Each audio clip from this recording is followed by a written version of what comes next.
Hello, Dominic here from the Bournemouth Writing Festival. Welcome to another interview with a local writer, author, or writing professional.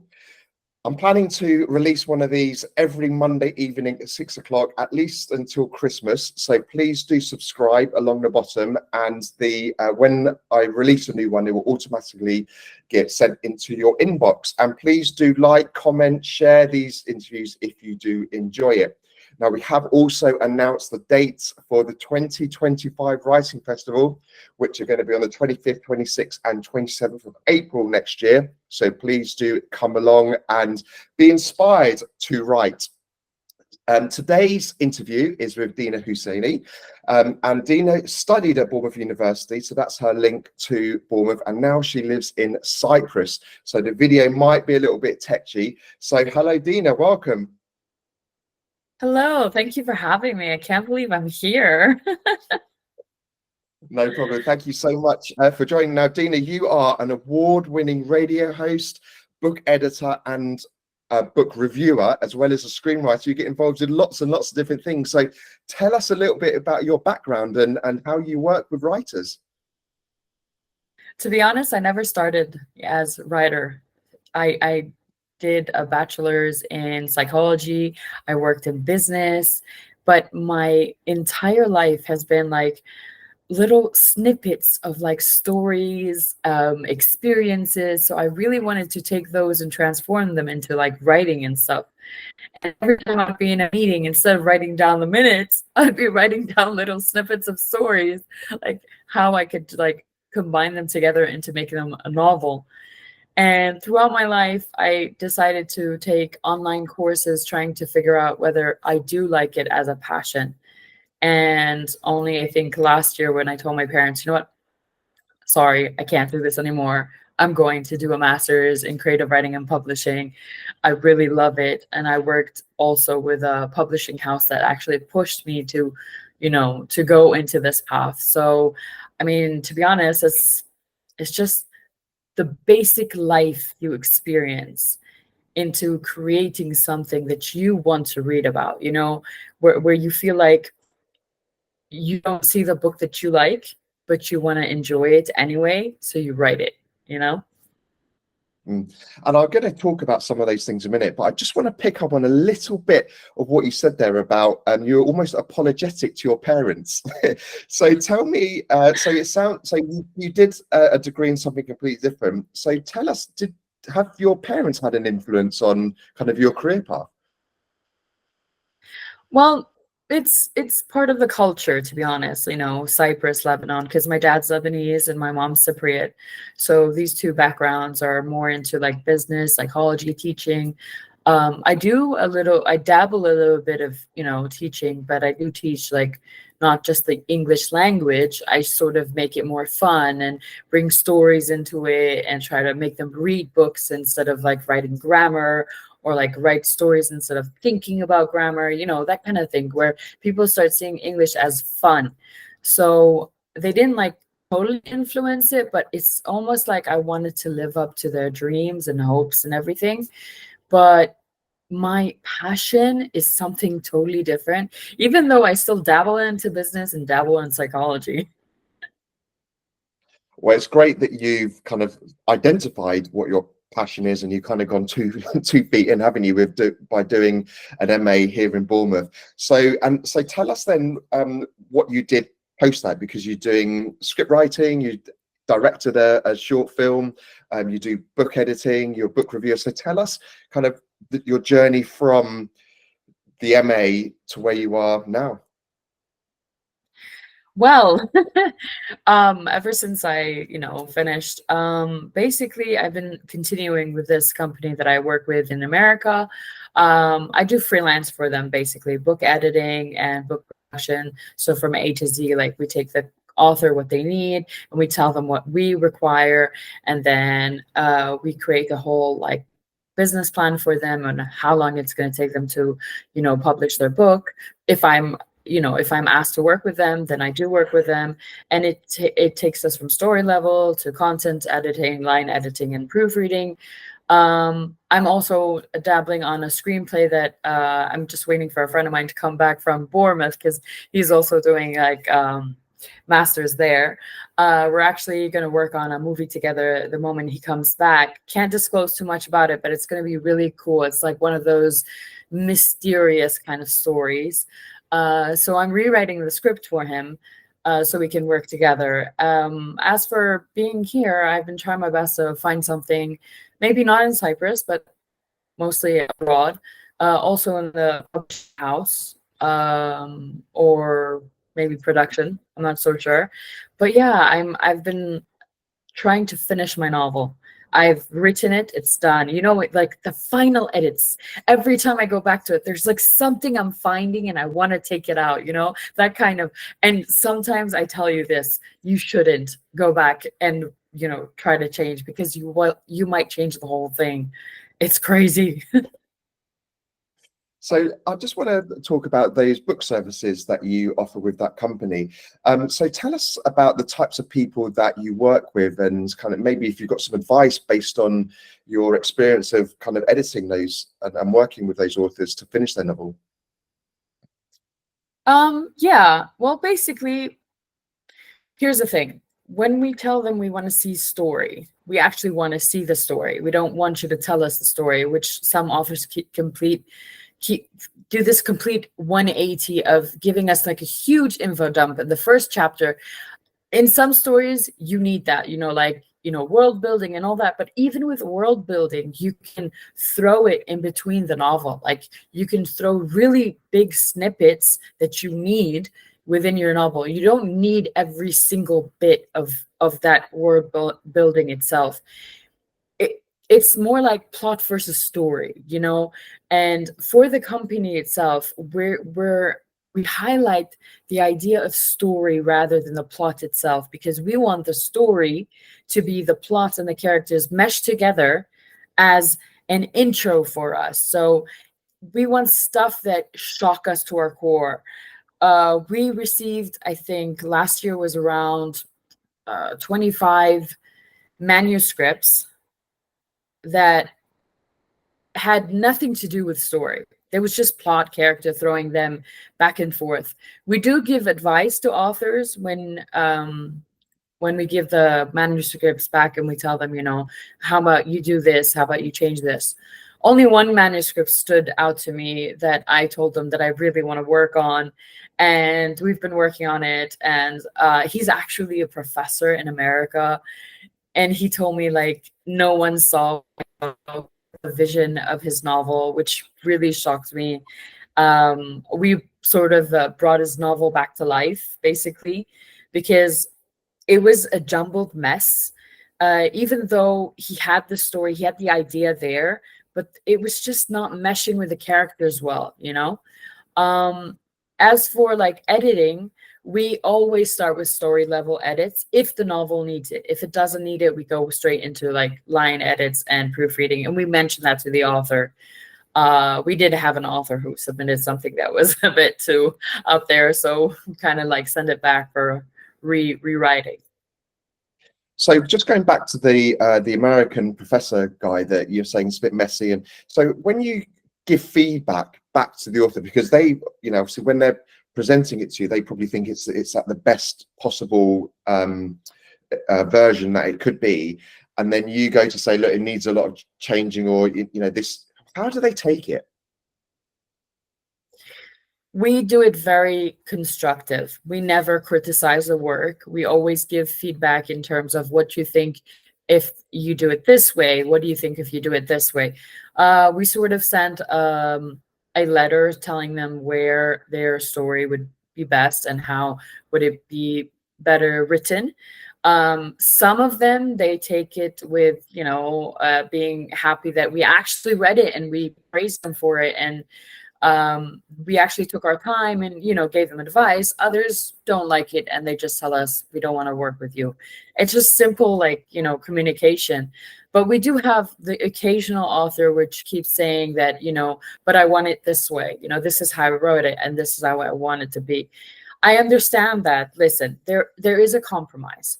We do compromise with some authors, but if we feel that the story won't fit in that direction, we won't let it slide, and we'll tell them maybe you're fit somewhere else. It must be so difficult because it's so subjective, and as we were saying, it's their baby, isn't it? So it must be quite a difficult road to tread. It is very difficult.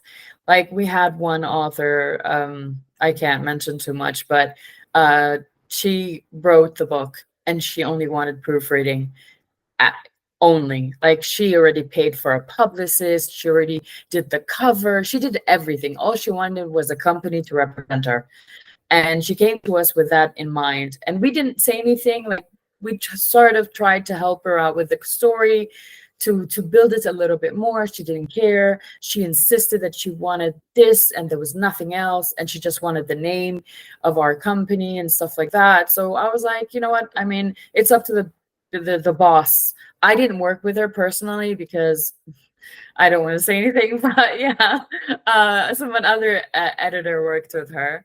But other than that, yeah, we get those occasionally. So another part of your writing journey that you do is book reviews. So tell us why you wanted to do that, and you know, some advice or tips of what you found out from book reviewing. Oh, this is like my favorite. Okay, so I think it started, like, I think around the end of 22, where I was, she's also in the company with us. She's actually my boss. But anyway, she's the one who sent me like a bunch of books of hers, and she was like, you know what, just read them, let me know what you think. And I was like, okay. I'm not a reader, to be honest, but okay, whatever. So I started reading her books and I really fell in love with her characters. And I was like, ooh, I like this. And I started reviewing her books and I was like, I can do this, So she started sending me her friends and they send me their friends. And like, I had a bunch of like books that I've been reading, from romance to thriller to science fiction, fantasy. Like, I have read everything. Okay, not everything per se. I didn't read adventure yet, but I'm like open for that if anyone wants to send it. But yeah, I'm honest with my reviews, and they all know that. And I have 3 review levels. I never, ever, ever give anyone a 1-star or a 2-star, and I never DNF unless I have to, because, I just can't read it anymore. And I don't broadcast that. I don't like to broadcast, that kind of, negativity to any author, to any reader. I usually give them the 3 levels I have are like 5 stars, 4 stars, and 3 stars. So 3 stars is the book is great. It didn't entertain me that much, but I still enjoyed it, And then I have the 4 stars, which is excellent for me, like by far amazing. But if I give you a 5-star, you really deserved it, because the story, the characters, the whole thing kept me motivated. Like last night, I was supposed to be asleep, but I couldn't put the book down. Like The Awakening by Danielle Paquette Harvey. Insane book. Okay, so it's book 2 from her trilogy, and some books just blow you away. And it just got me thinking, like, every author has a tip in their book. So when you're like writing something and you're like, for example, you like writing fantasy, why don't you read your favorite authors and see what they do? Just read what they do and try to mimic what they do. Don't copy, obviously not the copy way, but mimic. So for example, in Danielle's book, I'm not going to give too much away. She has vampires, she has lichens, she has what was it called? Orcs, or I can't remember the words right now. There's so many characters in that book. It was like insane. So she meshed them so well together. And I know some other authors that do submit to us and they do write fantasy and all that, but they don't give us the fantasy element. It's too much like, I don't know, action or romance. It's like romantasy and whatever. I never see fantasy as romantasy, but that's my own opinion. So if you want to like write like the best, you should read. I never thought that reading would change my perspective on my writing my novels, honestly. Like I wrote a couple of novels back in the day. In 2011, I published one. It was called The Love Wave. a disaster. I'm telling you, it was a disaster. The only reason it was a disaster is because I didn't have any editorial background. I didn't have any help in editing. I didn't give it to anyone. Like literally, I wrote it and like I published it, you know? Never do that. So when it comes to like story, we need to give the reader a chance to be excited and not to put it down. Not to be like, okay, in an hour I'll read it. No, we want you to finish it now. You know, like you binge watch series and movies. That's how we want people to enjoy our books. And that's the really big tip that I want to give writers out there, that you should write the story to make them binge read it until the end. That's great advice, and there is a theme throughout these conversations that I'm having with writers is read. It's exactly what you said. Read authors that you like or genres that you like, whether it's to mimic or kind of get inspiration from, but also actually what don't you like about that and which you could improve. So I think that's fantastic advice. So Dina, what's the future looking like for you? What's the dream? It's a lot, to be honest. First, obviously, to publish my novel. Can't disclose the title, but it's about a character called Davina and a character called Roger. So Davina is trying to figure out what her career would be like in a war-torn Lebanon, while Roger is trying to escape family duties in the political life. So, and obviously they're trying to find a way back to each other. So that's, you know, the whole story itself. As for my business, I already started something called Finish Your Novel Online. So basically, I have a mini website. I can send that to you. So basically, I help authors that are the 97% out there who do not finish their novel. And statistics shows that only 3% in the world do finish their novel. So with my help of editing or coaching, I provide some techniques and proven ways to help those authors, you know, finish their novels. Any novels, to be honest, nonfiction, fiction. I usually, because that's my strong suit, but I do help other authors who are writing nonfiction. As for career plans, my dream would be to move to the States and work there, but you know, that's like a process planning that I have to fix and do that. But yeah, in the near future, I have another novel in the works. I mesh between two creatures no one would think of meshing them together. It's a fantasy, but I'm actually trying to dabble right now in young adult. I've never written a young adult one before, so this is going to be like, actually, I did write them for my dissertation, a little snippet of one, but I'm going to change that into an adult book. But yeah, this one is totally young adult and it's fantasy. There is a bit of romance in it, but it's not going to be this, you know, the core theme. But yeah, that's about what I'm doing. I think it's an incredible statistic you just said there. So only 3% of people finish their novel. So presumably they start it in some way or shape or form, but then they never get to the end. Maybe life gets in the way or they're not quite sure how to finish it. But wow, that's an incredible, I've never heard that stat before. Yeah. To be honest, when it comes down to figuring out the end, people might have the beginning finished and they might know where they're going, but life gets in the way, you know, and then they forget it. And then it becomes like a dust in like on a shelf or something, you know, like the good old days where we had the shelves and books there. And I mean, I'm sure people still have shelves with books, but being a 3% means you have to do the work. Some people feel like because it's too much work, they don't want to do it. I want to reverse their psychology and tell them, maybe it's not work. It's a prize, you know? Why don't you finish your novel and have that prize on your shelf for you, not for anyone else?